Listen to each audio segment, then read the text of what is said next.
আসসালামু আলাইকুম প্রিয় বন্ধুরা, মোবাইল টেকনিশিয়ান ভাইদের জন্য আমি আজকে একটি গুরুত্বপূর্ণ বিষয় নিয়ে আলোচনা করতে যাচ্ছি। বিষয়টা হচ্ছে যে আমরা মোবাইলে 2G, 3G, 4G নেটওয়ার্ক দেখে থাকি এবং মোবাইলে H+ LTE এগুলো আসে।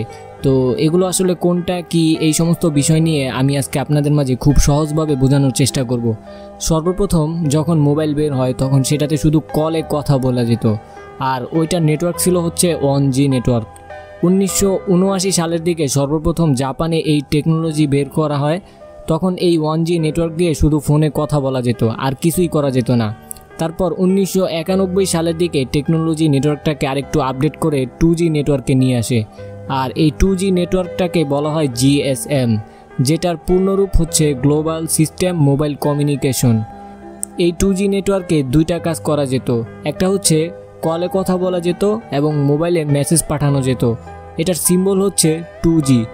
তারপর 1993 সালের দিকে 2.5G নেটওয়ার্ক আসে, যেটাকে বলা হয় GPRS, যেটাতে আইপি অ্যাড্রেস সাপোর্ট করে, যার কারণে মোবাইলে ইন্টারনেট সংযোগ দেওয়া যেত এবং GPRS নেটওয়ার্কের সিম্বল হচ্ছে G। মোবাইলের নেটওয়ার্ক সিগন্যালের এখানে যদি কখনো দেখেন যে শুধু G লেখা আসছে, তাহলে আপনাকে বুঝতে হবে যে আপনার মোবাইল 2.5G নেটওয়ার্কের আওতায় আছে।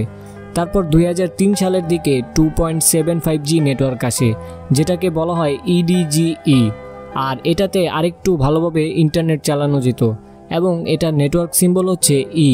মানে নেটওয়ার্ক সিগন্যালের এখানে যদি E লেখা দেখেন তাহলে আপনাকে বুঝতে হবে যে আপনার মোবাইল এখন 2.75G নেটওয়ার্কের মধ্যে আছে।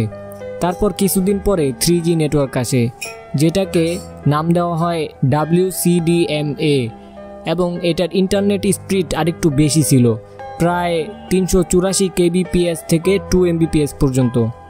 আর এই 3G নেটওয়ার্ক দিয়ে internet, voice call, video call এবং ডলার আদান প্রদান করা যেত এবং এটার সিম্বল হচ্ছে 3G।